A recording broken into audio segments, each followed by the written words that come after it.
சுமார் 200 ஆண்டுகளுக்கு முன்பு மேற்கு தொடர்ச்சி மலை அடிவாரத்தில் தாமிரபரணியின் கரையின் ஓரம் அமைந்த சிறிய கிராமம் பொதுவுடையான்பட்டி. நமது நாட்டை அந்நியர்கள் ஆண்ட நேரத்தில் அங்கு சிறிய குடிலில் புளிய மரத்தின் அடிவாரத்தில் ஸ்ரீமன் நாராயணசாமி கோயில் குடிசையில் அமைந்திருந்தது. அந்த கோயிலை பண்டாரத்தி என்னும் ஒரு பெண் சிறப்பாக வழிபட்டு வந்தார். ஒரு நாள் அந்த ஊரில் ஒரு மகிழ்ச்சியான சூழ் நிலவியது.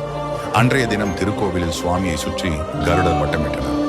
அந்த ஊரில் வாழ்ந்து வந்த பிரம்மு அம்மாள் மகனாக ஆத்தியப்ப சுவாமி பிறந்தார். அன்று இரவு ஊரில் நன்கு சிறப்பான மழை பெய்தது.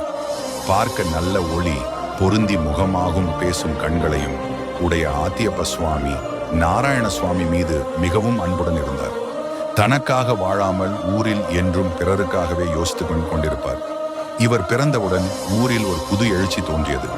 இருள் கிடைத்த ஒளியாக ஆத்தியப்ப சுவாமி அவதரித்தார். எப்போதும் நாராயண சுவாமியை வழிபடும் நபராக உண்ணா சுவாமி இருக்கிறார். இவர் அதே ஊரில் அமைந்துள்ள விநாயகரையும் வழிபட்டு வந்தார். சிறுவயதில் ஒரு நாள் நாராயணன் அனுக்கிரகம் ஆத்தியப்பன் மீது பட ஆரம்பித்தது.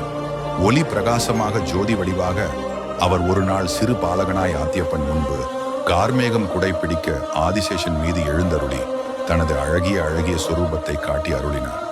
பரவசம் மூட்டும் அக்காட்சியை கண்டு ஆத்தியப்ப சுவாமி மனம் மகிழ்ந்தார்.